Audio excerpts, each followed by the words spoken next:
I'm Amanda, 32, and my whole life changed at my father's retirement dinner last spring. The banquet hall glittered with success as my father Richard raised his crystal glass. "My real children are the ones who made me proud," he announced to applause. Then his cold eyes found mine across the room. "You can leave," he said, loud enough for everyone to hear.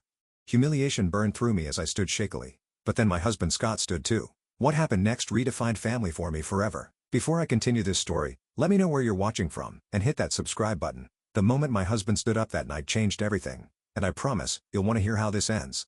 I grew up in Brookline, an affluent Boston suburb where success wasn't celebrated but expected. Our colonial-style home with its manicured lawn looked picture-perfect from the outside. Inside was a different story. My father, Richard Harrington, wasn't just a banking executive, he was a man who measured love and achievements and disappointments. My mother Elaine was beautiful, quiet, and ultimately powerless against my father's domineering presence.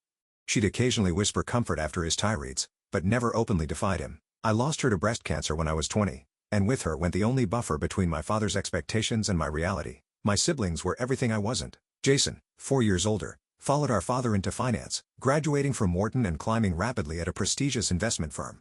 Kimberly, 2 years my senior, became a cardiothoracic surgeon, collecting accolades like some people collect stamps.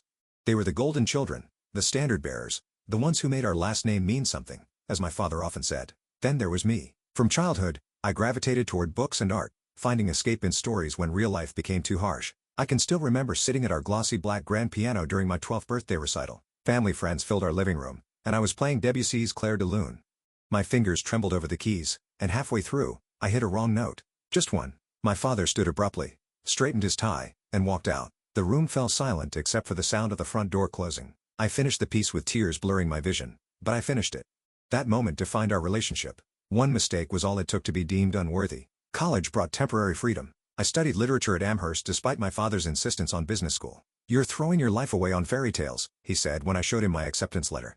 I still went, funding my education through scholarships and part-time jobs since he refused to pay for a useless degree. Those years taught me independence, but deepened my struggles with anxiety and self-worth. I'd accomplished something I was proud of, only to hear my father's voice in my head asking why it wasn't more. I dated occasionally, but relationships never lasted. I'd either pick men who reinforced my father's criticism or push away the good ones before they could discover I wasn't enough.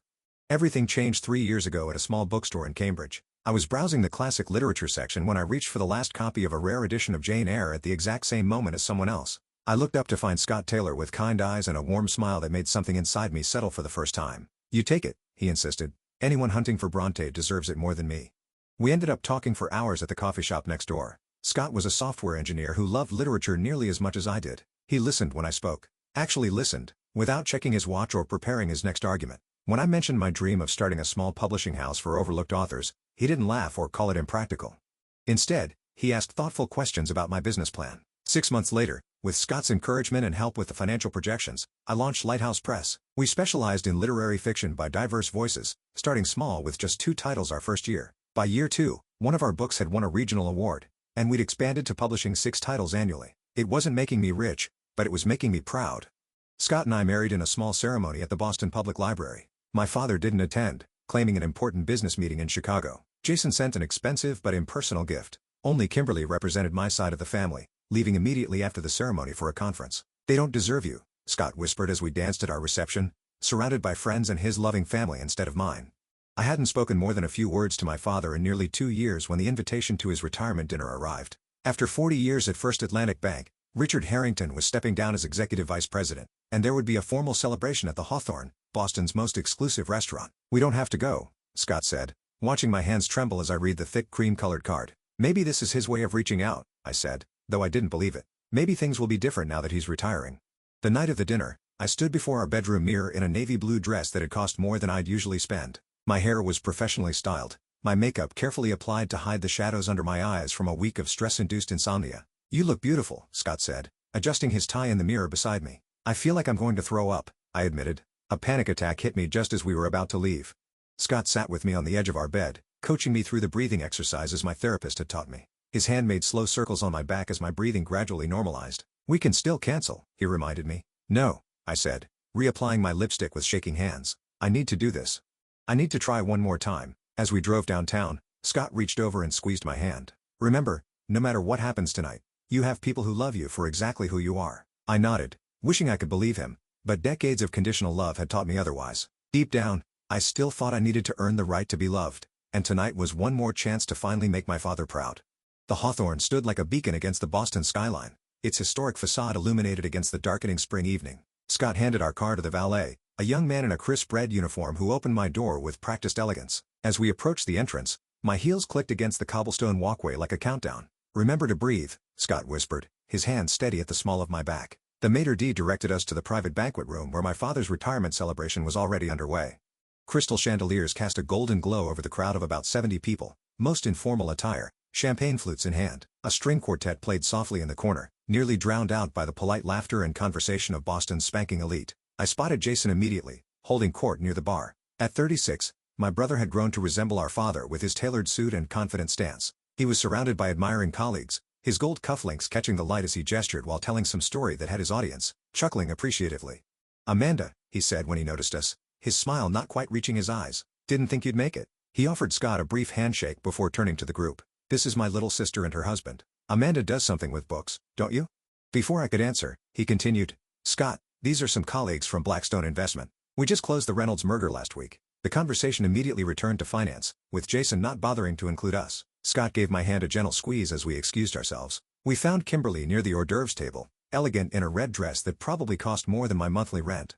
She was showing off an enormous diamond engagement ring to two women I didn't recognize. "June wedding at the plaza," she was saying. "Thomas wanted Tuscany, but I told him the humidity would be terrible for photos." She spotted me and paused briefly. "Amanda, you came." Her eyes flicked over my dress with subtle assessment. "Navy is so reliable." She introduced Scott and me to her fiancé, Thomas, a neurosurgeon with perfect teeth and a Harvard accent. The conversation revolved around their upcoming wedding and recent medical conference in Switzerland before Kimberly excused herself to greet more important guests.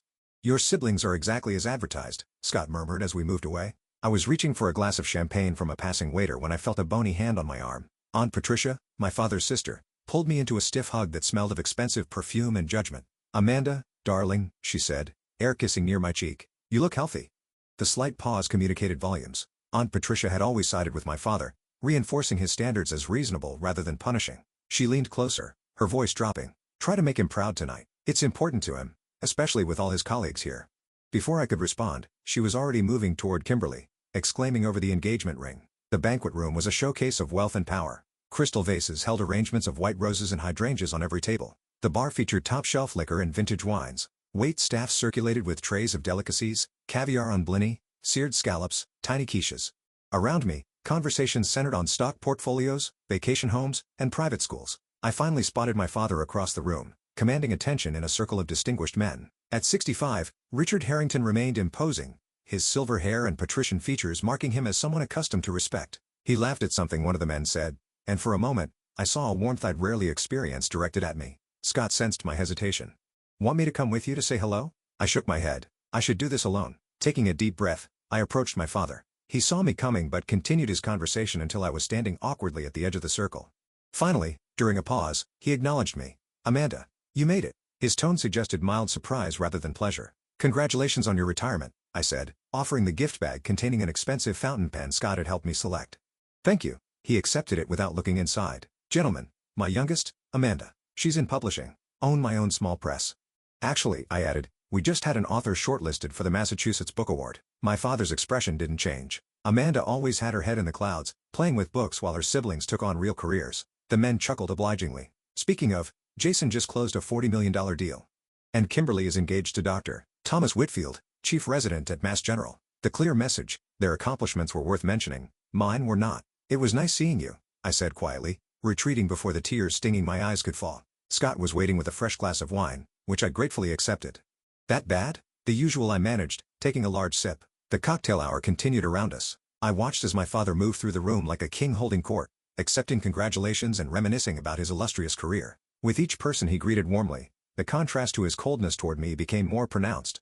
When it was time to be seated for dinner, I discovered we'd been placed at a table far from the main one where my father, Jason, Kimberly, and other VIPs would sit. Our table mates included distant relatives and junior colleagues who seemed equally disappointed with their placement. "I'm Scott Taylor, Amanda's husband." Scott introduced himself cheerfully, undeterred by the seating politics. "You're Richard's daughter?" asked an older woman across from us. "The one who isn't a doctor or banker?" I nodded, forcing a smile. "I run a publishing company." "How nice," she said with the same tone one might use to address a child's crayon drawing. "A hobby business." Throughout the three-course meal, I watched my father at the center table, laughing and engaged with those around him. Occasionally, he'd place a proud hand on Jason's shoulder or a beam at something Kimberly said. It was a side of him I'd seen directed at my siblings, but never at me. Scott squeezed my hand under the table periodically, his silent support the only thing keeping me from walking out. The lamb was perfectly cooked, the wine exceptional, but everything tasted like ash in my mouth. After dessert was served, the formal speeches began. The bank's CEO spoke about my father's contributions, his vision, his leadership. A longtime colleague shared humorous anecdotes about their early days in finance. Jason gave a polished speech about our father's professional legacy, managing to make it primarily about himself in the process. And then it was my father's turn. The room quieted as Richard Harrington rose and approached the microphone, commanding the space with practiced ease. My heart beat faster, hoping against hope that this moment, this public reflection on his life and career, might include some small acknowledgement of me. "Thank you all for coming tonight," my father began, his voice carrying effortlessly through the banquet hall. "Looking around this room, I see not just colleagues, but friends who have been part of a journey spanning 4 decades at First Atlantic Bank." He spoke eloquently about the changes he'd witnessed in the banking industry, about challenges overcome and successes achieved. He thanked mentors who had guided him and acknowledged those he had mentored in turn. The crowd was rapt, including me. This reflective, almost warm version of Richard Harrington was unfamiliar. "None of this would have been possible," he continued, his voice dropping slightly, "without the support of my late wife, Elaine." My breath caught. He rarely mentioned my mother since her death. "Elaine understood the sacrifices necessary for success," he said, a slight crack in his voice. "She was my foundation during the difficult early years, and I only wish she could be here tonight to see what her support helped build." I felt tears forming. This was the most emotion I'd seen from my father in years. Perhaps retirement had softened him, opened something long closed within him. Around me, people dabbed at their eyes. Scott's hand found mine under the table. My father cleared his throat, composure returning. "But a man's true legacy isn't measured in dollars or deals. It's measured in what he leaves behind, in who carries forward his values and vision." My heart lifted. Was this the moment he'd finally see me? Acknowledge my different but valid path? "I've been blessed in that regard," he continued, gesturing toward the main table.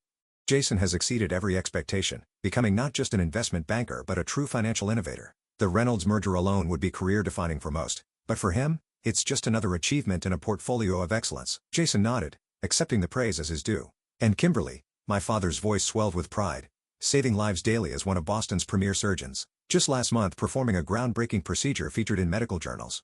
Intelligence, discipline, precision. Everything I tried to instill." Kimberly smiled demurely, her engagement ring catching the light as she touched her perfectly styled hair. My father raised his glass higher. "So tonight, as I close one chapter of my life, I look with satisfaction at what matters most. My real children are the ones who made me proud." The room burst into applause. People turned to smile at Jason and Kimberly, who accepted the attention with practiced grace. I sat frozen, the words hitting me like physical blows. My real children. As if I wasn't his child at all. As if I didn't exist or shouldn't. But worse was coming. As the applause died down, my father's gaze swept the room and landed directly on me. The temperature seemed to drop as our eyes met across the distance. "You can leave," he said, his voice perfectly audible in the now quiet room. At first, some guests looked confused, not understanding who he was addressing. Then heads began to turn toward me. Murmurs rippled through the crowd as realization dawned. My father had just publicly disowned me. My chest constricted painfully. The elegant room blurred around the edges, my vision tunneling. Blood rushed in my ears, drowning out everything except my father's cold stare and those 3 devastating words. Across the room, Aunt Patricia's hand covered her mouth, her eyes wide with shock. Apparently, even she hadn't expected this level of cruelty. Kimberly studied her manicure, refusing to look up. Jason wore a slight smirk, as if our father had delivered a particularly clever punchline. The silence stretched, becoming unbearable. Dozens of eyes bored into me, witnessing my humiliation. My legs felt leaden as I slowly pushed back my chair and stood on trembling limbs. The scrape of the chair against the floor sounded abnormally loud in the hushed room. Shame burned through me like acid. This wasn't just another private disappointment. This was public rejection, a declaration that I was unworthy of even being present. I'd spent my life trying to earn my father's approval, and in one moment, he'd made it clear that I never would. I gripped the edge of the table, steadying myself, desperately fighting the urge to run or burst into tears. I wouldn't give him the satisfaction of breaking down. If I had to leave, I would do so with whatever dignity I could muster. Then came the sound that changed everything, the scrape of another chair beside me. Scott stood, his movement deliberate and unhurried. His face, when I glanced at him through my haze of humiliation, showed not embarrassment, but quiet fury. A confused murmur spread through the room. My father's expression darkened, his jaw tightening at this unexpected development. He hadn't anticipated resistance to his decree, certainly not from my husband whom he'd always viewed as an irrelevant addition to an already disappointing branch of the family tree. "Sit down," my father commanded, addressing Scott directly for perhaps the first time that evening. "This doesn't concern you." But Scott didn't sit. Instead, he straightened to his full height, his shoulders back, His gaze locked with my father's across the room. The tension was palpable, electric. No one moved. No one spoke. And then Scott did something that would forever divide my life into before and after. Scott reached for his water glass and spoon with deliberate calm. The soft ping of metal against crystal cut through the uncomfortable silence, drawing every eye in the room. The universal signal for attention before a toast. My father's face flushed with anger at this breach of protocol. This was his night, his moment, his carefully orchestrated display of power. Scott had just challenged that in the most civilized yet unmistakable way. "What do you think you're doing?" my father demanded, but his voice had lost some of its authority. Scott ignored him, waiting until the room was completely silent, every guest frozen in anticipation of this unexpected turn. His hand was steady as he set down the spoon, his expression composed but determined. I'd never seen this side of him before, this quiet, immovable strength. "I'd like to make a toast," Scott began, his voice clear and carrying, "to the woman Richard Harrington failed to see." Gasps rippled through the crowd. My heart hammered against my ribs. Beside me, an elderly woman whispered, "Oh my goodness," to her companion. "For those who don't know me, I'm Scott Taylor, Amanda's husband. And since Richard has shared his perspective tonight, I'd like to share the truth about the daughter he just told to leave." My father stepped forward. "That's enough. Security will escort you out." "By all means," Scott replied evenly. "But I wonder how the Boston Globe would report on Richard Harrington having his own daughter and son-in-law forcibly removed from his retirement party. I'm sure your banking colleagues would find that fascinating." My father froze, his gaze darting around the room at his professional peers. His reputation had always been paramount. Scott had found the one leverage that would work. 3 years ago, Scott continued, Amanda founded Lighthouse Press with her own savings and a small business loan that she qualified for without any family connections. Last year, they published Salt in Stone, which was not only shortlisted for the Massachusetts Book Award but was just optioned for a film adaptation. Murmurs of interest swept through the crowd. This was news even to me. Scott must have received the call today and been waiting to surprise me. What Richard failed to mention is that Amanda's press has provided a platform for voices that major publishers overlooked, including veterans, immigrants, and yes, people who grew up in emotionally abusive homes. Scott's gaze never wavered from my father. Their literacy program has put books in the hands of over 3,000 underprivileged children in Boston's poorest neighborhoods. I felt a surreal detachment, as if watching a scene in a movie rather than my own life unfolding. Scott was publicly defending me, cataloging achievements my father had dismissed or never bothered to learn about. While Jason was crushing it on Wall Street and Kimberly was advancing her medical career, it was Amanda who took a leave of absence from college to care for her mother during cancer treatment. Amanda who sat by Elaine's hospital bed reading her favorite poems when she was too weak to hold a book herself. My throat tightened at the memory. Those quiet hours with my mother had been sacred, painful, precious. "What Richard doesn't know," Scott continued, his voice taking on an edge, "is that the down payment for Jason's first New York apartment came from Amanda's college fund. She gave it to him when his credit was destroyed after that gambling problem he worked so hard to hide from Daddy." Jason's face drained of color. That had been our secret. A rare moment of real connection between siblings when he'd come to me desperate and ashamed. I'd helped him because despite everything, he was my brother. I never expected anything in return, certainly not for him to defend me against our father. "For 32 years, Richard, you've told Amanda she wasn't enough, too sensitive, too artistic, too different from the path you prescribed. You've withheld affection, weaponized your approval, and tonight, you've attempted to humiliate her in front of everyone who matters to you." Scott looked around the room, addressing the guests directly now. "But here's what you should know about family. Real family doesn't require performance reviews. Real family doesn't measure love and achievements. Real family sees you, supports you, and stands with you even when it's difficult. Especially when it's difficult." My father found his voice. "You have no right to speak this way in front of my colleagues and friends. You don't know anything about our family." "I know enough," Scott replied. "I know that a man who publicly rejects his daughter at his retirement dinner isn't celebrating a legacy. He's revealing its bankruptcy." The room was so silent I could hear the ice shifting in water glasses. No one moved. No one seemed to breathe. Scott turned to me then, his eyes softening. "Amanda is the strongest person I know. Not because she met her father's impossible standards, but because she survived them and became herself anyway." He raised his water glass one final time, turning back to my father. "So thank you, Richard Harrington, for showing us exactly the kind of parent we'll never be." With that, Scott set down his glass and gently took my hand. The warmth of his fingers around mine anchored me as the room spun with shock, embarrassment, and something else I couldn't yet identify. Together, we walked toward the exit, our footsteps echoing on the marble floor. No one tried to stop us. No one spoke. The collective breath-holding of 70 stunned guests created a silence so complete it seemed to have physical weight. As we neared the doors, my father found his voice again. "If you walk out now, don't ever come back," he shouted, desperation creeping into his anger. "You're cut off. Do you understand? Both of you." We didn't slow, didn't turn. Scott's hand remained steady in mine. As we passed the last table before the exit, an elderly man I recognized as one of my father's longest-serving colleagues caught my eye. Almost imperceptibly, he nodded, a small gesture of respect or perhaps solidarity. It was the first time anyone from my father's world had acknowledged me as something other than a disappointment. The doors closed behind us, muffling the explosion of conversation that erupted in our wake. The valet, having overheard the commotion, avoided eye contact as he hurried to retrieve our car. The night air hit my flushed face like a blessing, cool and clean after the suffocating tension of the banquet hall. Scott opened the car door for me, then walked around to the driver's side. Neither of us spoke until we had pulled away from the Hawthorne, the elegant facade receding in the rearview mirror like the setting of a particularly vivid nightmare. "Are you okay?" Scott finally asked, his voice gentle in the darkness of the car. I wasn't.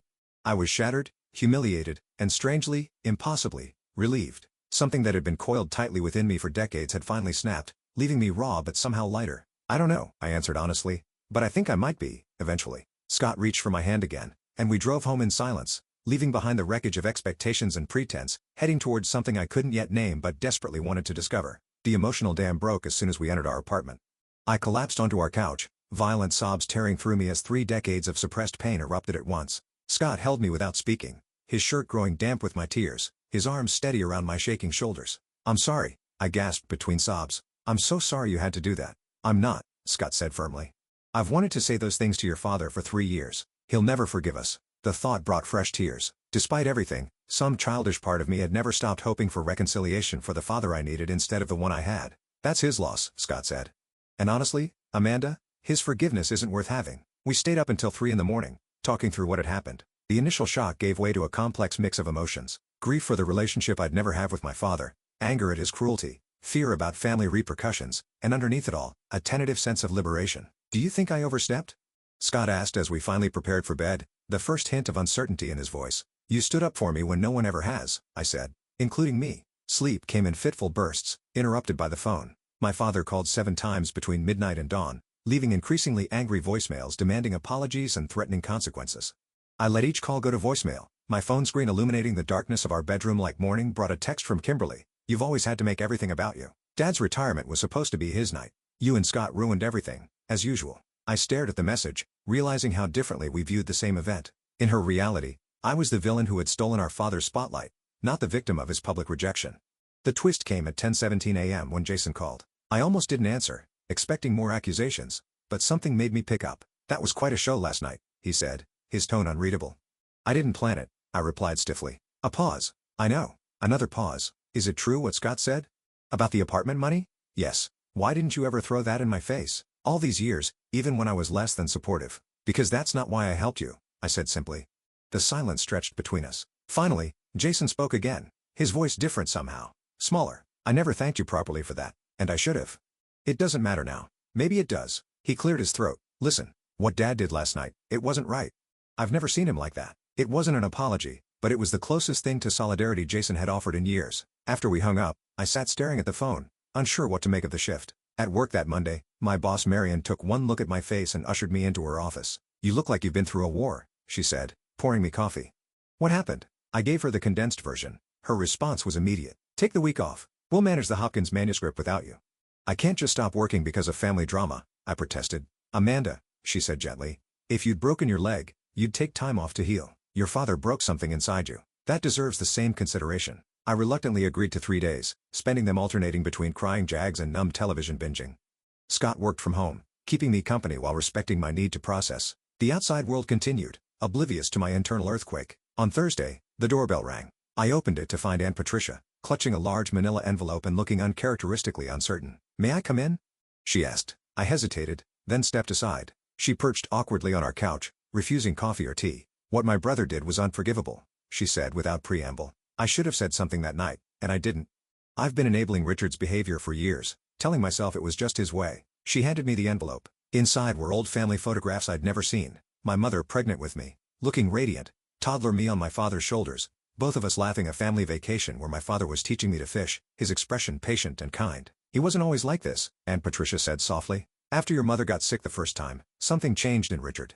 He became obsessed with control, with measurable success. It was as if by perfectly organizing his world, he could keep tragedy at bay." I studied the photos, these glimpses of a father I didn't recognize. "That doesn't excuse what he's done." "No," she agreed. "It doesn't, but I thought you should know there was a time when he loved you unreservedly. That capacity exists in him, buried under years of fear and bitterness." After she left, I placed the photos in my desk drawer, unable to look at them longer but unwilling to throw them away. The family implosion generated ripples through our extended family network.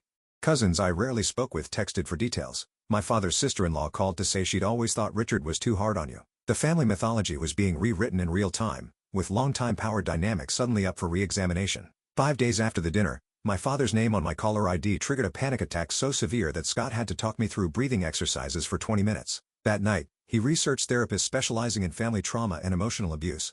"You need professional support," he said, showing me a short list he'd compiled. "This is beyond what I can help you process." I selected Dr. Eleanor Waters, a woman whose kind eyes and no-nonsense expression in her professional photo somehow inspired trust. My first appointment was scheduled for the following Tuesday.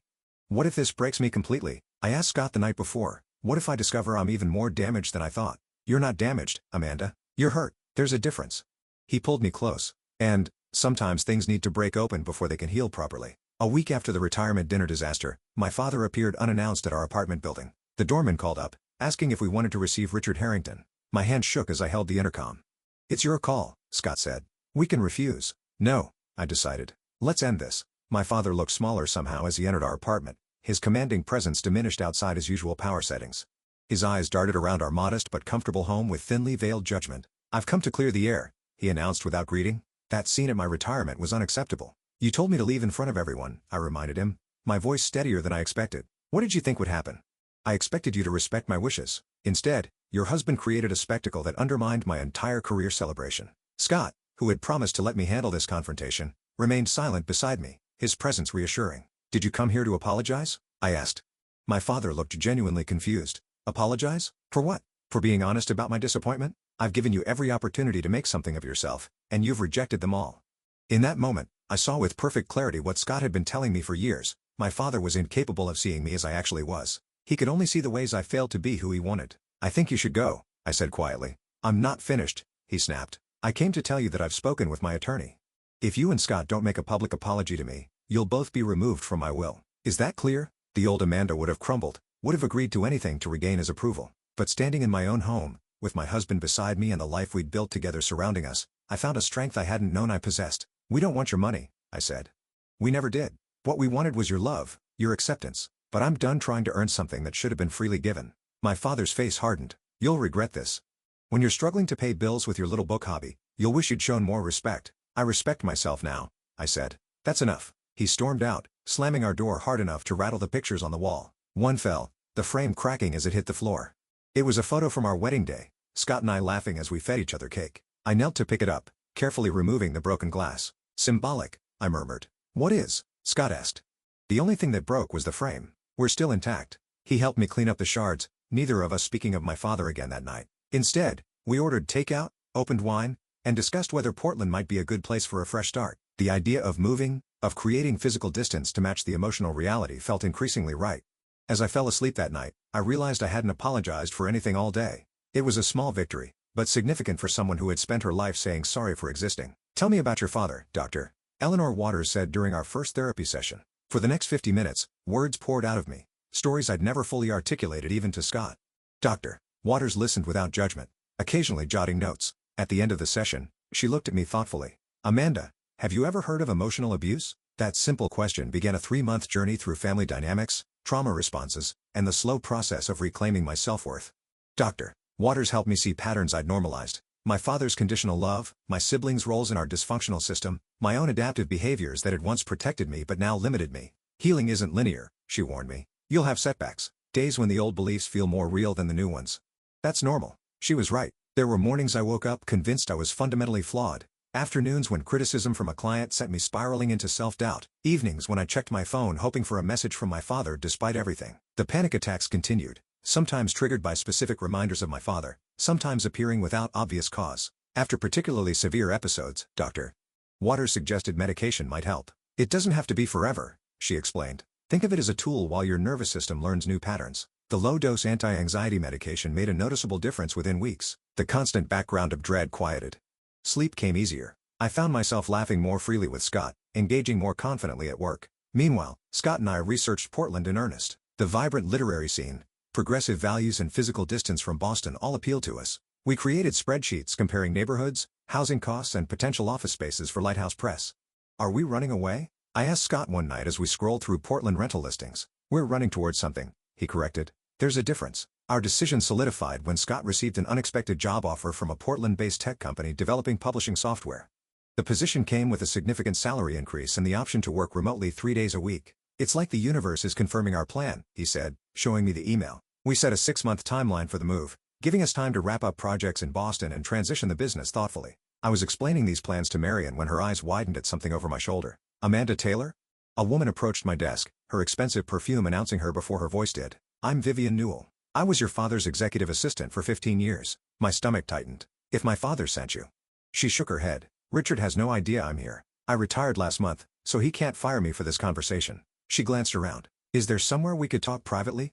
Over coffee in a nearby cafe, Vivian shared stories that confirmed my worst suspicions and revealed new dimensions to my father's behavior. His perfectionism and cutting remarks weren't limited to me. They extended to his staff, particularly women. He'd reduced junior associates to tears, taken credit for others' ideas, and held grudges for years over minor infractions. The night of that retirement dinner, 3 longtime colleagues approached me separately to say they'd always thought Richard was unnecessarily harsh with you, Vivian confided. "Your husband's speech, it resonated with many people who'd experienced your father's darker side." "Why are you telling me this?" I asked. Vivian stirred her coffee thoughtfully. "Because for 15 years, I watched you try to win the approval of a man who moves the goalposts every time someone gets close. I watched you blame yourself for his inability to show love. And I stayed silent." She reached across the table, briefly touching my hand. "I'm not staying silent anymore." That conversation with Vivian was unexpected validation, external confirmation that I hadn't imagined or exaggerated my father's treatment. It strengthened my resolve to build a new life, unshackled from his influence. In the following weeks, I reached out to cousins on my mother's side whom I'd lost touch with after her death. To my surprise, many welcomed the reconnection. My mother's sister Judith invited Scott and me for a weekend at her Connecticut home, where she shared family stories and photographs I'd never seen. "Your mother would be so proud of the woman you've become," Aunt Judith told me, showing me my mother's college journals. "She was an artist too, you know, before she met your father and adopted his priorities." This glimpse into my mother's unfulfilled creative ambitions created a new sense of connection with her. I'd always thought my artistic tendencies came from nowhere, an anomaly in a family of practical professionals. Learning they were an inheritance from my mother felt like reclaiming a piece of my identity. For months after the retirement dinner incident, I was giving a speech at a small literary event about Lighthouse Press's mission to amplify overlooked voices. Halfway through, I realized I was speaking confidently without the constant internal editing and self-doubt that had previously accompanied any public appearance. "You were magnificent," Scott said afterward as we celebrated with a group of authors and industry colleagues. "I didn't picture my father's disapproving face once," I marveled. "Not even when I stumbled over that author's name." "It was a breakthrough, Dr. Waters acknowledged in our next session." "You're internalizing a new voice," she observed. "Your own voice of self-acceptance is becoming louder than his voice of criticism." Our Portland plans progressed. A house hunting trip yielded a charming craftsman with a converted garage perfect for a small office. We put a deposit down, the commitment to our fresh start now concrete. Back in Boston, I expanded Lighthouse Press's mission, creating a special imprint for memoirs focused on family reconciliation and healing from emotional abuse. The project felt both professionally exciting and personally meaningful, a way to transform my pain into purpose. My relationship with Jason continued its tentative thaw. He called occasionally, our conversations gradually becoming less superficial. During one such call, he confessed that he'd started therapy himself. "That night at Dad's retirement, it forced me to look at some things I'd been avoiding," he admitted. "Like how I've spent my entire adult life chasing Dad's approval and how exhausting that is." Kimberly remained firmly in my father's camp, sending a formal wedding invitation addressed only to Scott with a post-it note reading, "No drama, please." We declined with an equally formal response card and a generous gift from their registry. 6 months after the retirement dinner, Scott and I were discussing starting a family, a conversation I'd always avoided, fearing I'd inherited my father's capacity for emotional damage. "What if I'm like him?" I whispered, naming my deepest fear. "What if I don't know how to love a child unconditionally?" "The fact that you're asking that question means you won't be like him," Scott said. "You're aware of the patterns. You're doing the work to heal them." That night, I had a breakthrough therapy session where I finally expressed my rage toward my father without tempering it with understanding or excuses. Dr. Waters encouraged me to write him a letter I'd never send, pouring out decades of hurt and anger. "I hate what you did to me," I wrote, my pen pressing so hard it tore the paper in places. "I hate that you made me believe I was fundamentally flawed. I hate that even now, part of me still craves your approval." The release was cathartic. Afterward, I realized it had been weeks since I'd thought about my father daily. His power over my emotional state was diminishing, his absence becoming less of a wound and more of a fact. Our last week in Boston, I received an unexpected email from my father's former colleague, the elderly man who had nodded to me as Scott, and I left the retirement dinner. "I'm retiring to Portland myself next month," he wrote. "Richard and I had a falling out recently over his treatment of a young analyst that reminded me of his behavior toward you. If you and Scott are settled by then, perhaps we could meet for coffee. Sometimes chosen family is more important than biological connections." As we packed our belongings into a moving truck, I found the envelope of old photographs Aunt Patricia had given me. Looking at them now produced less pain, as if they depicted characters in a story rather than my actual family. I packed them alongside newer photos, Scott and me hiking in New Hampshire, our literary festival booth surrounded by readers, a dinner party with friends who loved us exactly as we were. On our last night in the empty Boston apartment, Scott found me standing at the window, looking out at the city lights. "Having second thoughts?" he asked, wrapping his arms around me from behind. "No," I said truthfully, "just saying goodbye to the person I was here. The one who never felt good enough." "She was always good enough," Scott said. "She just couldn't see it yet." As we drove west the next morning, I realized I hadn't checked my phone for messages from my father in over a week. It wasn't a conscious decision, just a natural fading of an old habit that no longer served me. The constant ache of his rejection had transformed into something different, not absence of pain, but presence of self-respect. Portland welcomed us with a week of unseasonable sunshine, as if affirming our decision. As we unpacked boxes in our new home, I came across the cracked wedding picture frame from the night of my father's final visit. I'd kept the frame but replaced the glass. "I think this belongs here," I said, placing it on the mantel of our new living room. A reminder of what we brought with us and what we left behind. Scott smiled, understanding perfectly. "The past made us who we are," he said. "But it doesn't get to decide who we become." 1 year after my father's retirement dinner, I stood in our Portland kitchen cradling a glass of sparkling cider. Through the window, I could see Scott grilling on our back deck, surrounded by our new friends and chosen family. Spring sunshine filtered through cherry blossoms, casting dappled light across our yard. The past year had brought changes I couldn't have imagined that painful night in Boston. Lighthouse Press had flourished in Portland's supportive literary community, winning a Small Business Innovation Award for our community outreach programs. My therapy sessions with Dr. Waters had transitioned from weekly to monthly check-ins. And most significantly, I was 4 months pregnant with our first child. "Need any help?" asked Aunt Patricia, who had flown out for our housewarming party. Her relationship with my father had grown strained after she continued maintaining contact with me. But at 68, she'd finally decided to prioritize her own values over family harmony. "I'm good, thanks," I smiled, handing her a plate of appetizers to carry outside. The doorbell rang as I was arranging a cheese board. I opened it to find Jason, looking travel-rumpled but smiling tentatively. "Sorry I'm late," he said. "Flight from New York was delayed." I hugged him, still getting used to this new, warmer relationship we were building. Over the past year, we'd progressed from awkward phone calls to genuine conversations. He'd visited Portland twice, each time opening up more about his own struggles with our father's expectations. "Come in," I said. "Everyone's out back. How's Claire?" Jason had recently started dating a kindergarten teacher who seemed to bring out a gentler side of him. "She's good. Wanted to come, but she couldn't get the time off." He hesitated, then handed me an envelope. "I've been debating whether to show you this, but I think you should know." Inside was a short article from a Boston business publication featuring a small photograph of my father. The headline read, "Former First Atlantic EVP Richard Harrington hospitalized after minor stroke. He's physically okay," Jason added quickly, seeing my expression. "But, it's been a wake-up call. He's alone a lot now. Kimberly visits when she can, but her surgical residency keeps her busy." He refused to hire help initially, but after he burned dinner and set off the smoke alarms, the neighbors called me. I studied the photo of my father. He looked older, diminished somehow. "I'm sorry to hear he's unwell," I said honestly. "But, I don't know what you expect me to do with this information." Jason shrugged. "Nothing, necessarily. I just thought you should know." I placed the article on the counter, promising myself I'd process it later. Today was about celebration, not reopening old wounds. The party flowed around me, a joyful gathering of people who supported us. My colleagues from Lighthouse Press chatted with Scott's tech friends and Patricia exchanged gardening tips with our next-door neighbor. Jason gradually relaxed, showing uncharacteristic interest in one of our authors' discussions about narrative therapy. As evening approached, Scott called for everyone's attention, raising his glass. 1 year ago, Amanda and I made the best decision of our lives moving to Portland. But the journey started earlier, with a moment of truth at a certain retirement dinner. Knowing glances were exchanged among those familiar with our story. That night could have broken us, but instead, it freed us. He turned to me, his eyes soft. To Amanda, who taught me that real strength isn't about never falling, but about rising every time life knocks you down. And to all of you who've become our Portland family, thank you for welcoming us exactly as we are. Glasses clinked as everyone toasted. Standing there, surrounded by genuine affection, I felt a completeness I'd spent decades searching for. The validation I'd desperately sought from my father had always been a mirage, disappearing as I approached. Real acceptance, I'd learned, didn't require contorting myself to meet someone else's expectations. After our guests departed, Jason helped us clean up, uncharacteristically domestic, as he loaded the dishwasher. "I have a confession," he said, folding a dish towel with unexpected precision. "I've been seeing a therapist for 8 months now." "That's great, Jason," I said, genuinely pleased. "It's changing how I see everything. Dad, myself, you." He leaned against the counter. "Did you know I was jealous of you growing up?" I nearly dropped the plate I was rinsing. "Jealous? Of me?" "You were the golden child. I was the obedient child," he corrected. "I did everything Dad wanted and got his approval, sure. But you always knew who you were. Even when it cost you everything, you stayed true to yourself." I never had that kind of courage. We talked late into the night after Scott went to bed, sharing perspectives on our childhood that made me see familiar events through new eyes. When Jason finally left for his hotel, he hugged me tightly. "I'm sorry I wasn't a better brother," he whispered. "We're writing a new story now," I reminded him. "That's what matters." 3 days later, while visiting Powell's Books, I received a text from Kimberly, the first direct communication in months. "Dad asking for you." "Probably nothing. Just thought you should know." I stood frozen among the bookshelves, my hand instinctively moving to my slightly rounded belly.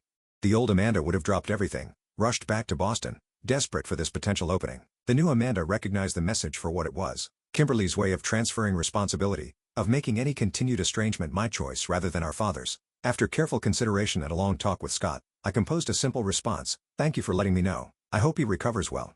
Not a door slammed shut, but not a desperate rush through an open one either. Just acknowledgement of a shared humanity that existed independent of our broken relationship. 2 weeks later, I had a chance encounter that crystallized how far I'd come. While visiting a friend in the hospital after minor surgery, I rounded a corner and nearly collided with my father. He looked startled, then wary. He'd lost weight, and a slight droop affected one side of his face, evidence of the stroke Jason had mentioned. "Amanda," he said, his voice rougher than I remembered. "Dad," I replied, surprised by my steady calm. "Jason mentioned you were having some health issues. I hope you're doing better."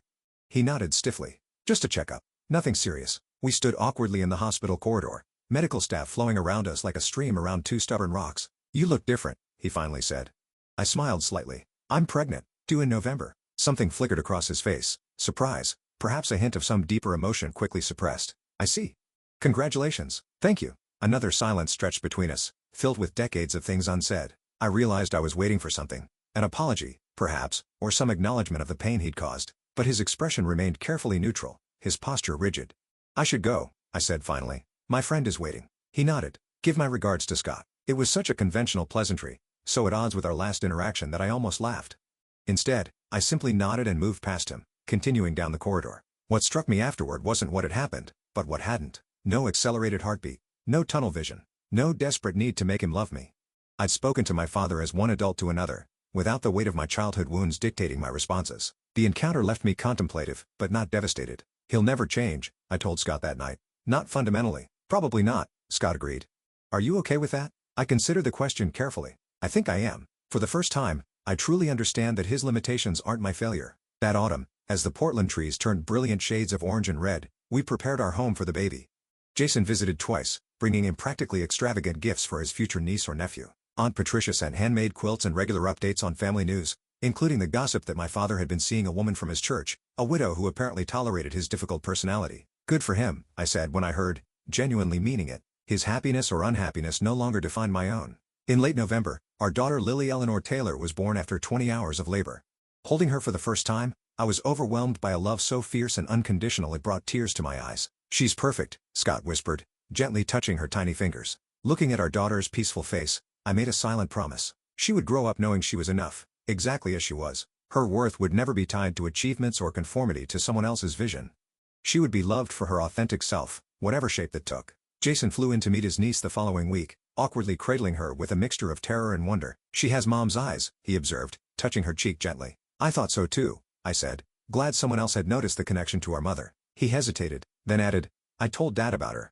He didn't say much, but he asked to see a picture. I nodded, neither encouraged nor distressed by the information. My father was now a peripheral figure in my story, no longer its defining force. As Christmas approached, we held a small dinner for our chosen family friends who had become essential to our Portland life: Jason and his now serious girlfriend Claire, and Aunt Patricia. Our home glowed with warmth and laughter.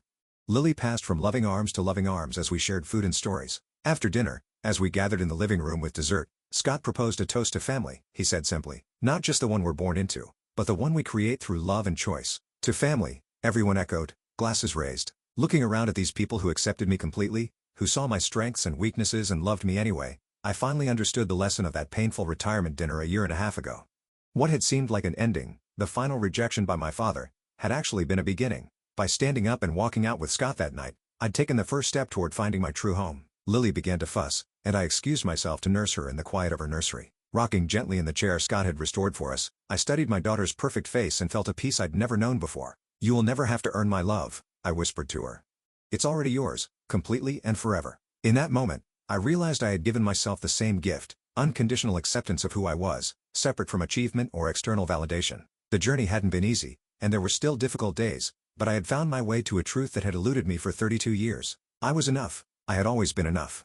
The sound of laughter drifted from the living room, and Lily's tiny hand gripped my finger with surprising strength. This was my legacy now. Not my father's disappointment, but my daughter's future. Not a path dictated by someone else's values, but one I was creating with each authentic choice. What's your story of finding freedom from toxic family expectations? Have you ever had someone stand up for you when you couldn't stand up for yourself?